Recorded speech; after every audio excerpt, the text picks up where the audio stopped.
Phospholipids में आप जो उसका बायोकेमिस्ट्री है उसको आप सब लोगों ने बहुत करीब से देखा। तो फॉस्फोलिपिड्स के प्रॉपर्टीज को समझना बहुत जरूरी है। अगर फॉस्फोलिपिड्स के प्रॉपर्टीज को नहीं समझेंगे तो बहुत गड़बड़ होगा। फॉस्फोलिपिड्स का जब भी स्ट्रक्चर देखते हैं हम लोग तो तीन चीजों का निर्धारण करते हैं कि अल्कोहल ग्रुप कौन सा है ना, कौन सा अल्कोहल ग्रुप है वहां पर। सेकेंड, हम निर्धारण करते हैं कि क्या नेट चार्ज कितना है। और थर्ड जो हमारा होता है वो होता है कि fatty acid hydrocarbon chain.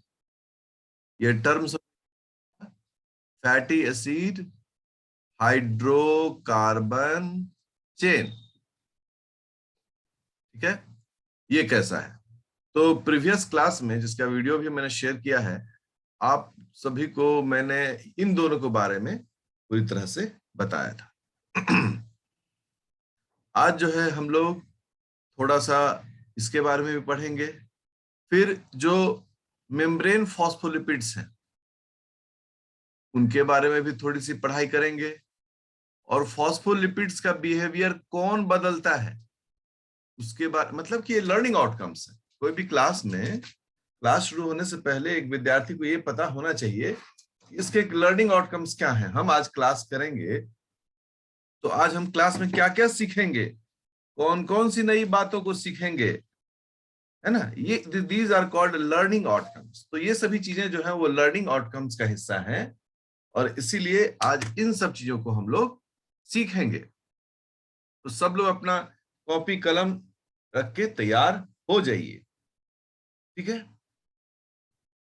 Membrane में अभी जो फॉस्फोलिपिड की बात करें, मेम्ब्रेन फॉस्फोलिपिड्स आप सब लोग पढ़े हैं, ज्यादातर जगह पर मैं ही पढ़ाता भी हूं इसको। तो मेम्ब्रेन फॉस्फोलिपिड्स की अगर बात करें तो मेम्ब्रेन फॉस्फोलिपिड्स में कई प्रकार के फॉस्फोलिपिड्स के टाइप्स हैं इसके। जैसे कि पहला टाइप है लेसिथिन, दूसरा टाइप है सिफेलिन, ठीक है, तीसरा टाइप है प्लाज्मेलोजेन, प्लाज्मेलोजेन। ये तीन प्रकार के फॉस्फोलिपिड्स मेम्ब्रेन में सामान्यतः रूप से पाए जाते हैं, ठीक है। मेम्ब्रेन में ये फॉस्फोलिपिड्स जो होते हैं वो प्रोटीन के साथ एसोसिएटेड होते हैं। इसलिए आप देखते होंगे सबके पीछे इन लगा हुआ है ना, यहाँ पर देखिए इस तरह से इन लगा हुआ, और यहाँ जेन मतलब जनरेटिंग। तो अगर हम लेसिथिन की बात करें, ये सब आप पहले भी पढ़े होंगे, मैं सिर्फ आपको थोड़ा रिफ्रेश कर रहा हूं और पढ़ने का तरीका बता रहा हूं। अगर लेसिथिन की बात करें तो ये सबसे ज्यादा मिलता है मेम्ब्रेन में, मोस्ट एबंडेंट फॉस्फोलिपिड, सबसे ज्यादा ये मिलता है मेम्ब्रेन में, इन बायोमेम्ब्रेन, सबसे ज्यादा, ठीक है, ठीक है।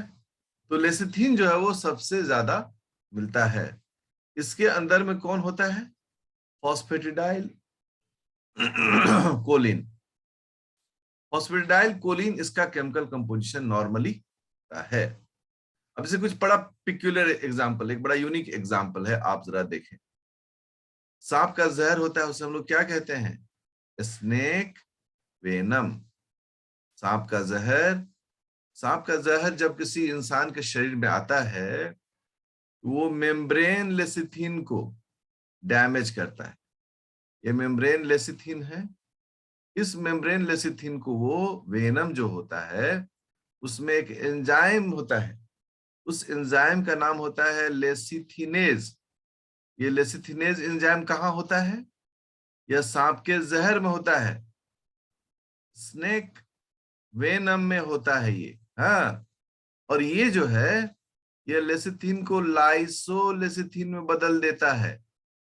लाइसोलेसिथिन जो होता है वो क्या करता है, वह आरबीसी को डैमेज करता है। इस प्रकार से देखते हैं, हम लोग नहीं पढ़ते हैं कि सांप काटा, जहरीला सांप, तो इंसान का शरीर जो है वो नीला पड़ गया। क्यों नीला पड़ गया? क्योंकि उसके ब्लड जो हैं वह डैमेज होते हैं, और जब ब्लड डैमेज होता है तो इंसान का शरीर नीला पड़ जाता है। तो बड़ा एकदम सिंपल सा ये एक लॉजिक है। तो नीला पड़ने का कारण क्या है? तो हम लोग कहते हैं नीला इसलिए पड़ गया क्योंकि उसका आरबीसी डैमेज हुआ। और आरबीसी क्यों डैमेज हुआ भला? तो आरबीसी इसलिए डैमेज हुआ क्योंकि स्नेक वेनम में जो एंजाइम है, जिस एंजाइम का नाम है लेसिथिनेज, उसने आरबीसी मेम्ब्रेन में पाया जाने वाले लेसिथिन को डैमेज कर दिया। ये इसका एप्लीकेशन है लेसिथिन का, एक समझने की बात है। अब अगला जो पॉइंट आता है उस पॉइंट की ओर बात करें। सेकेंड पॉइंट जो है वो है सिफेलिन। सिफेलिन को भी अगर गौर करें तो ये भी, इसका भी बिहेवियर लगभग लगभग लेसिथिन जैसा ही होता है। ठीक है, मतलब its behaviour is very similar to lecithin. Lecithin से इसका बिहेवियर मिलता जुलता है, ये भी मेम्ब्रेन में ही मिलता है। ठीक है, लेकिन जो तीसरा है इससे सवाल ज्यादा आता है, प्लाज्मेलोजेन। ये प्लाज्मेलोजेन बड़ा यूनिक है। क्यों यूनिक है? क्योंकि प्लाज्मेलोजेन जो है इसे हम लोग बोलते हैं ईथर लिपिड। ईथर लिपिड कहते हैं। अब यहां समझने वाली बात आ रही है कि ये ईथर लिपिड क्या है। हम लोग ने अभी बॉन्ड पढ़ा था कि लिपिड्स में ईस्टर बॉन्ड होता है ना? कौन सा बॉन्ड होता है? Ester bond. और ये यहां पर हम क्या लिख रहे हैं? Ether bond. ईथर बॉन्ड वाला लिपिड। ईस्टर बॉन्ड में क्या था? ईस्टर बॉन्ड में ऐसे ये बॉन्ड होता है, ऐसे, इसको हम लोग बोलते हैं ईस्टर बॉन्ड। और ईथर बॉन्ड में क्या होता है कि सिर्फ बीच में एक ऑक्सीजन होता है। This is called ether bond. Ester bond मतलब इधर अल्काइल ग्रुप R1, इधर अल्काइल ग्रुप R2, और बीच में ये जो बॉन्ड है this is called ester bond, जो फैट में पड़ते हैं। और इधर बॉन्ड होता है R1, बीच में एक ऑक्सीजन R2। ये जो बॉन्ड होता है this bond is called ether bond. Fat में कौन सा बॉन्ड होता है? Ester bond, not ether bond. But plasmalogen एक यूनिक फॉस्फोलिपिड है जिसमें ये दोनों बॉन्ड मिलता है, ये भी मिलता है और ये भी मिलता है, मतलब ईस्टर भी मिलता है और ईथर भी मिलता है। तो मन में सवाल आएगा कि सर एक डायग्राम दिखा के बताते और अच्छे से ये बात हमारी समझ में आती। देखिए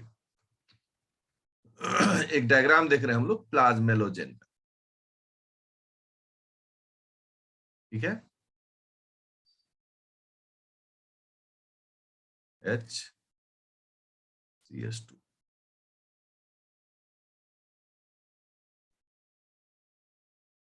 R2,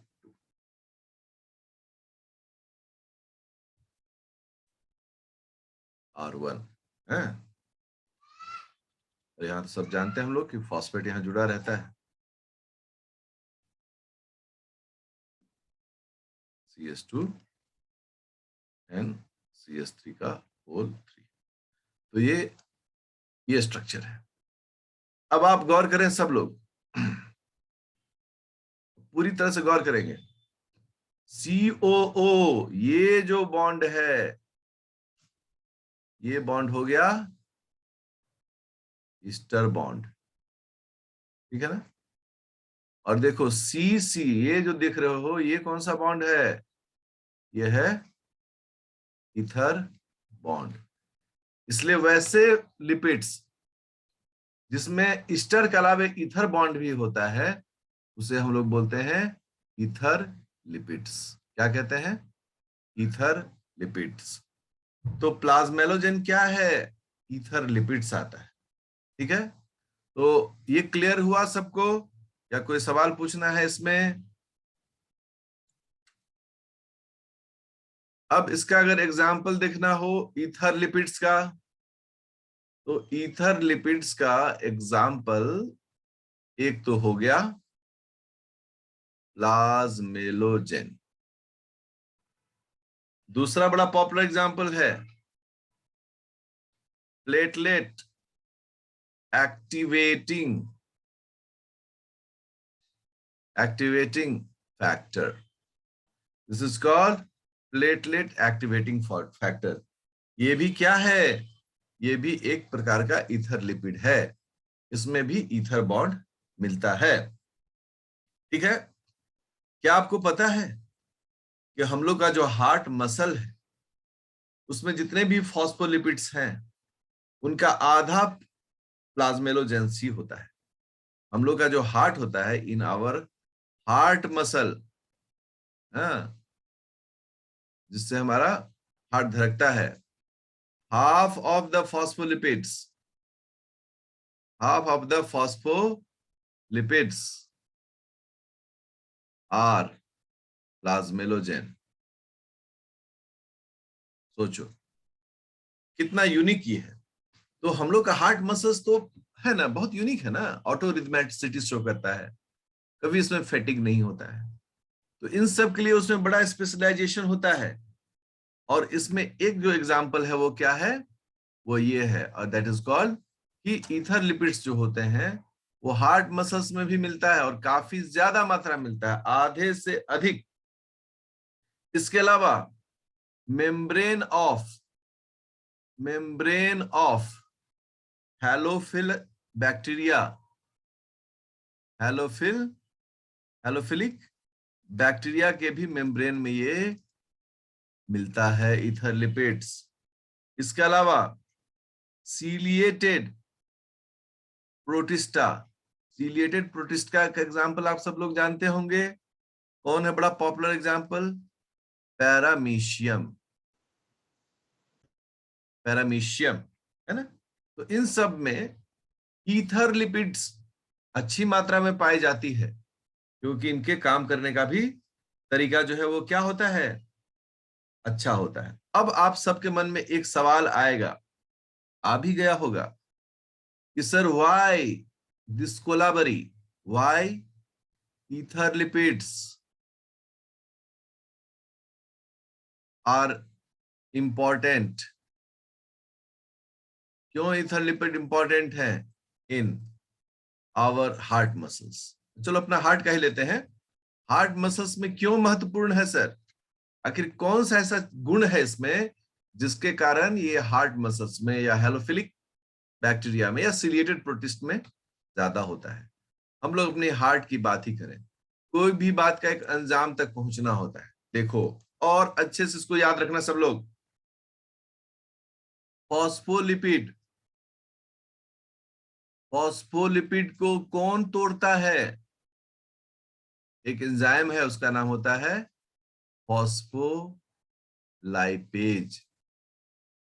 ये एंजाइम इसको डिग्रेड कर देता है, डिग्रेड फॉस्फोलिपिड्स, इसको यूनिट्स में तोड़ देता है। ठीक है, सब लोग बोलो, फॉस्फोलिपिड को कौन डिग्रेड करता है? नेम ऑफ एंजाइम बोलो। फॉस्फोलाइपेज। फॉस्फोलाइपेज। और माय डियर स्टूडेंट्स, इसको पकड़ के रखना, जेआरएफ नेट के एग्जामिनेशन में इसके बड़े करामाती का सवाल आते हैं, जो कि इस पूरे चैप्टर खत्म होने के बाद आपको दिखाएंगे भी और समझाएंगे भी, कैसे फॉस्फोलाइपेज के अलग अलग प्रकार भी हमें पढ़ेंगे मेम्ब्रेन में पढ़ेंगे उसको। अब देखो, ये एंजाइम जो है, ये जो फॉस्फोलाइपेज है, वह किसको कट करता है? बोलते हैं इट कट्स ईस्टर बॉन्ड। कौन सा बॉन्ड को कट करता है? ये ईस्टर बॉन्ड को ईस्टर बॉन्ड है। ठीक है ना। अब सोचो कि जो ईथर लिपिड्स हैं, ईथर लिपिड्स हैं, क्या उसके ईथर बॉन्ड को ये काट सकता है? हम बोलते हैं कि no, phospholipase can not cut, it can not cut the ether bond, can not cut. इसका मतलब हो गया कि जो भी ईथर लिपिड्स होते हैं वो स्टेबल होते हैं और फॉस्फोलाइपेज उन पर कोई काम नहीं कर पाता है। दैट्स वाई वैसे अंग जहां पर इनका महत्वपूर्ण योग है वह इस मात्र से है, ये फॉस्फोलाइपेज एक्शन से उसे बचाते हैं।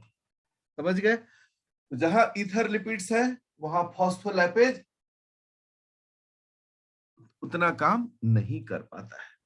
बहुत अच्छी अच्छी जानकारी को हम लोगों ने सीखा, एप्लीकेशन भी देखा और उसके पीछे होने वाले कारणों को भी देखा।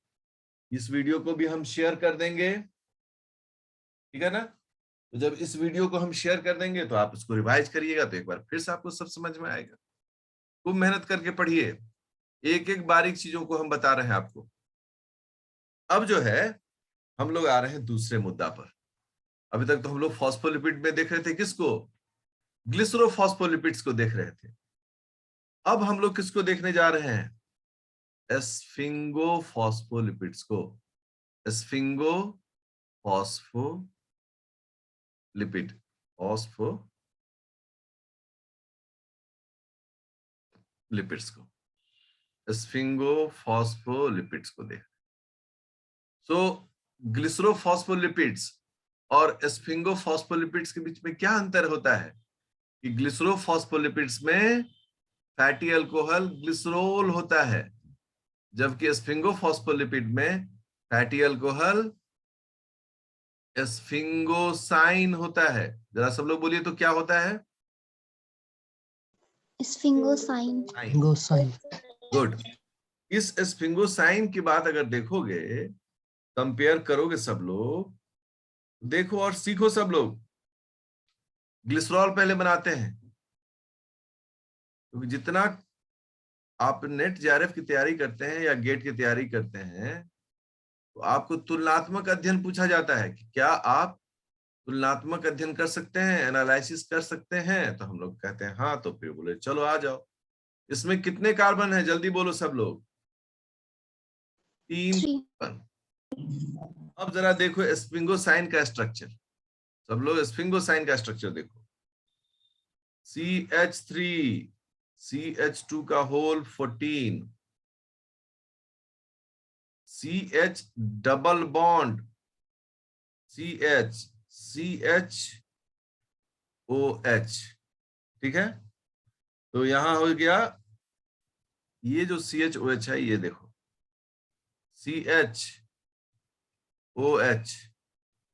CH2OH, यहां पर एक जो CH2 लिखा गया ना, इसको H, इसको क्या?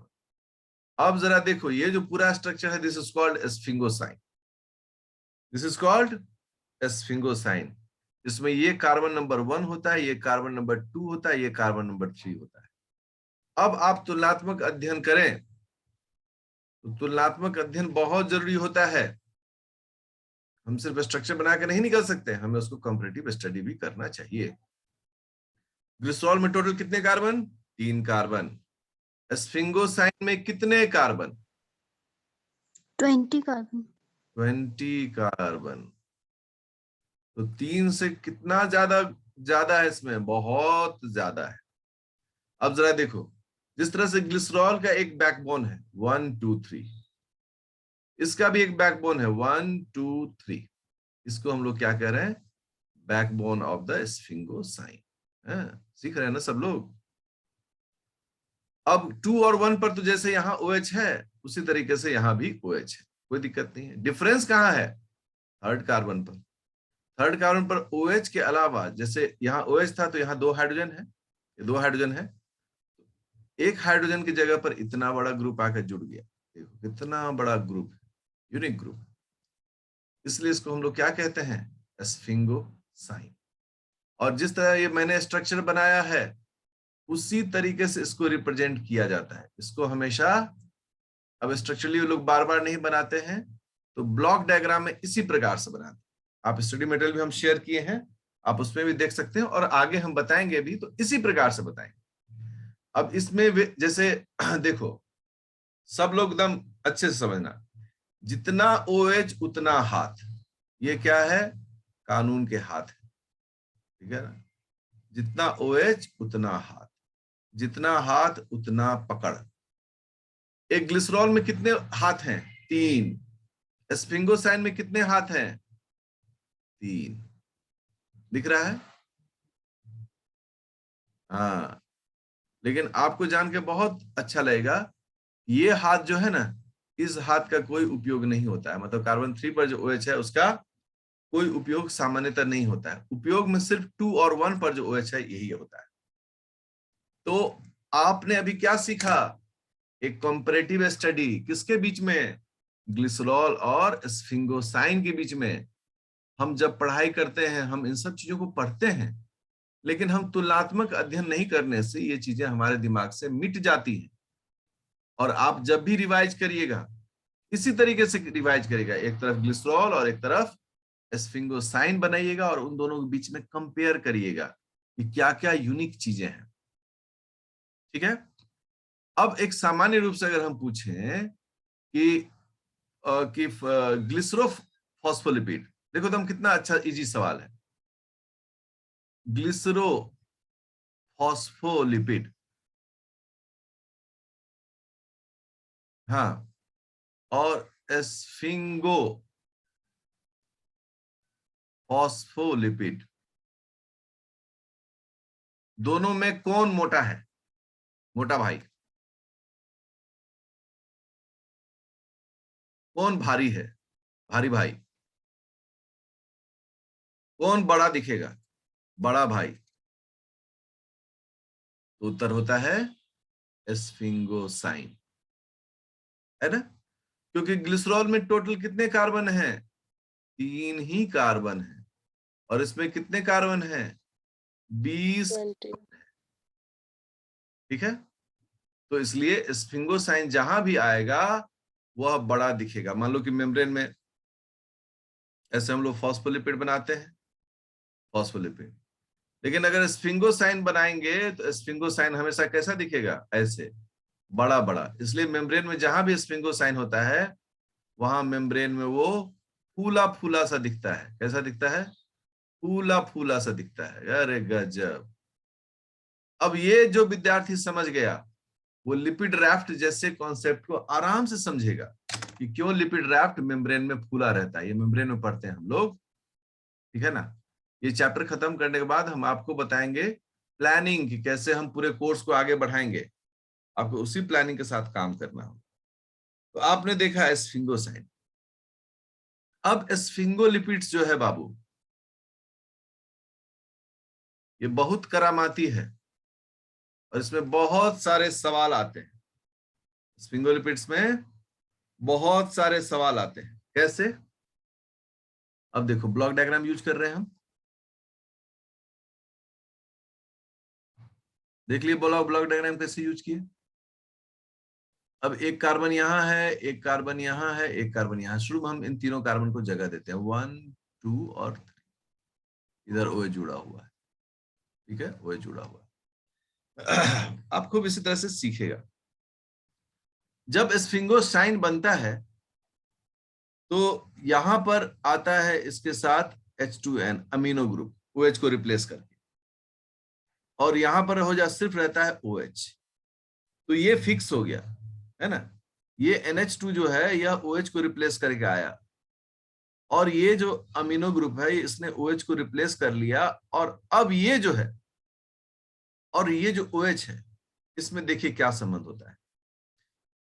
जो ऊपर वाला NH2 ग्रुप है इसके साथ जुड़ता है fatty acid hydrocarbon chain, fatty acid.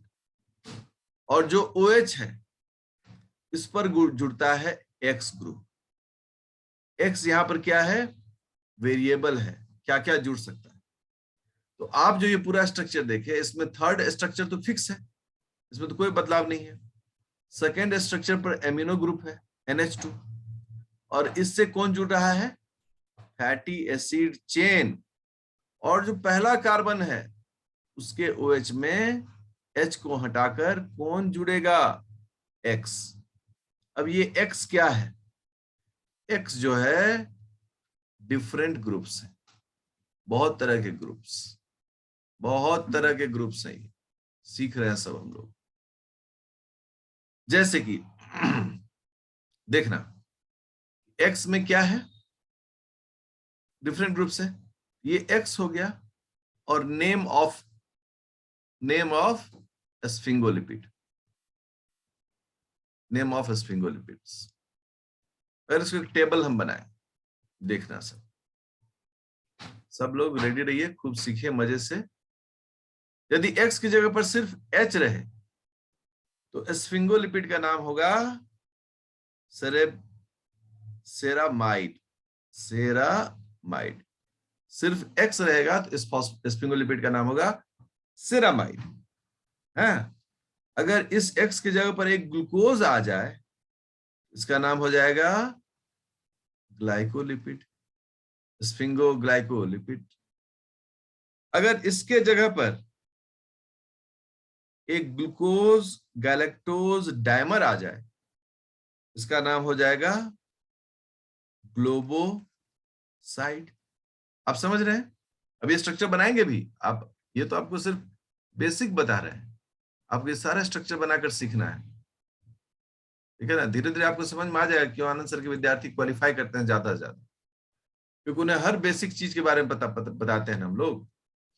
हाँ, अब देखो, इसको भी हम ऐसे मिटा देते हैं,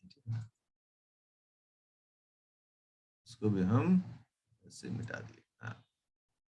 अब अगर एक्स की जगह पर एक बड़ा group glucose, galactose and N acetyl glucosamine, ठीक है, इसका नाम होता है जीएलसी। से किसको इंडिकेट करते हैं? ग्लूकोज को। इससे किसको इंडिकेट करते हैं? इससे इंडिकेट करते हैं गैलेक्टोज को। और इससे किसको इंडिकेट करते हैं? तो पहले एन एसिटाइल, तब ग्लूकोसामाइन लिखा जाता है, एन एसिटाइल ग्लूकोसामाइन। लिपिड्स खत्म होगा तो कार्बोहाइड्रेट शुरू करेंगे। ये सब स्ट्रक्चर आप बनाना सीख जाएंगे, ठीक है ना। तो अगर ये glucose, galactose, N acetyl glucosamine, अब तो थोड़ा मिटाना ही पड़ेगा हमको क्योंकि इसके ब्रांच भी है। आप लोग लिख लिए हैं, मिटा दें इसको? Yes sir. Yes sir. जो भी हम बोर्ड पर लिख रहे हैं वो आप जरूर लिखिएगा, शॉर्टकट मत करिएगा, वीडियो मिलेगा तब लिखें। साथ साथ में लिखने से मेमोरी बहुत तेज होता है। और देखो, इसको हम लोग बोलते हैं 5 एसिटाइल न्यूरामिनिक एसिड, ठीक है, 5 एसिटाइल न्यूरामिनिक एसिड। विद्यार्थी के मन में आएगा कि आनंद सर हम आप ही की तरह कैसे इन सब चीजों को बोल लेंगे। एकदम बोलिएगा, जब शुगर पढ़ाएंगे तो ये सब चीज सिखाएंगे। अभी हम लोग लिपिड्स पढ़ रहे हैं तो लिपिड्स को गहराई से सीख रहे हैं, ठीक है। अब इसको भी मिटा देते हैं। अगर ऐसा एक कंपाउंड आकर एक्स की जगह पर जुड़ जाए, उसका नाम होगा गैंग्लियोसाइड GM2। गैंग्लियोसाइड ही हम सिर्फ लिख के अभी छोड़ देते हैं, ठीक है ना। गैंग्लियोसाइड है। इंटरेस्टिंग, ये एक्स पर जो जो जुड़ता गया वैसे वैसे नाम बदलते चला गया। अब अगला जो मेंबर आ रहा है उसको देखिए, वो कौन मेंबर है और उसके जुड़ने से कैसे इसमें बदलाव आएगा, ठीक है। देखो, अगर इसके जगह पर एक फॉस्फेट रखने वाला कंपाउंड जुड़ जाए, जिसे हम लोग क्या कहते हैं, कोलिन का जो स्ट्रक्चर है वो कहते हैं, ठीक है, CH2 NCH3 का होल 3। ये अगर आके जुड़ गया तो कंपाउंड का नाम क्या हो गया? कंपाउंड का नाम हो गया स्फिंगोमाइलिन। कहां मिलता है स्फिंगोमाइलिन? माइलिन। ये कहां मिलता है हम लोग को? न्यूरॉन में मिलता है, माइलेटेड न्यूरॉन होता है ना, वहां मिलता है। अब आप गौर करिए, सिर्फ एक्स में बदलाव होने से कितने प्रकार के भांति भांति के ये बनते हैं। क्या बनते हैं? स्फिंगोलिपिड्स बनते हैं, ठीक है। तो एक बार हम लोग फिर से इसको छोटा सा रिवाइज करते हैं। आपको याद है मैंने एक ब्लॉक डायग्राम बनाया था ऐसे, ठीक है, जिसमें कि 3 कार्बन थे, 1 2 3। इस कार्बन पर आ गया NH2, इस कार्बन पर आ गया O, और यहां आ गया H को हटा के हम यहां लिख देते हैं X। तो यहां पर कौन जुड़ेगा तो क्या बनेगा? अब आपसे एक सवाल है मेरा, इस डायग्राम को हम बना रहे हैं, ओके, और यहां पर है O और यहां पर है H, यहां पर है H2N, और ठीक है ना, और यहाँ एक फैटी एसिड से जुड़ेगा। अब आप बताओ कि अगर यहां पर H है तो इस स्फिंगोफॉस्फोलिपिड का क्या नाम होगा? स्फिंगोसेरामाइड। नहीं, हाँ ठीक है, स्फिंगोसेरामाइड, सेरामाइड, हम सेरामाइड भी बोल देंगे ना तो काम चल जाएगा, लेकिन अच्छी बात है आप स्फिंगोसेरामाइड बोलते हैं। इट्स रियली साउंड्स नाइस, बहुत अच्छा साउंड करता है। एक और आप सामने एग्जांपल हम पुट अप कर रहे हैं, आपको इसका नाम बताना है। आप तैयार हो जाइए नाम बताने के लिए। ऐसे ही एक ब्लॉक डायग्राम से रिप्रेजेंट कर रहे हैं, ओके। ऐसे ही हम यहाँ पर H2N और फैटी एसिड लिख रहे हैं, इस पर हम अलग से बात करेंगे, ये जो बता रहे हैं ना इस पर ही हम बात करेंगे। और यहाँ पर जो है ऑक्सीजन, और इसके साथ यहाँ पर लिखा हुआ है ग्लूकोज। एक्स की जगह पर क्या जुड़ा हुआ है? ग्लूकोज। आप जब भी डायग्राम बनाए तो ऐसे घेर दें। अब बताओ इसका क्या नाम है? स्फिंगोग्लाइकोलिपिड। बिल्कुल सही आंसर है, इसका नाम है स्फिंगोग्लाइकोलिपिड। कितना अच्छा लगता है आप सब। अब जो विद्यार्थी पहली बार पढ़ रहा है उसको तनिक भी नहीं घबराना है, इसका वीडियो शेयर करेंगे, आप उस वीडियो से रिवाइज करिएगा, ठीक है ना, और वीडियो से रिवाइज करके आप उसको ज्यादा से ज्यादा डेवलप करिएगा। जहां दिक्कत होगा फिर तो हम हैं ही। अब देखो, अगर हम इस जो ये यहां पर है ना ग्लूकोज, इस क्रम में अगर हम गैलेक्टोज एंड ग्लूकोज को जोड़ दें तो इस कंपाउंड का क्या नाम हो जाएगा? स्फिंगोग्लोबोसाइड। हाँ, स्फिंगोग्लोबोसाइड। अब पहले जब ये सब सवाल आता था तो हमारा दिमाग घनचक्कर खा जाता था। अभी इसको हम बार बार रिवाइज करके क्या कर सकते हैं, सीख सकते हैं। अभी हम जस्ट आपको एक दूसरा लिंक शेयर कर रहे हैं,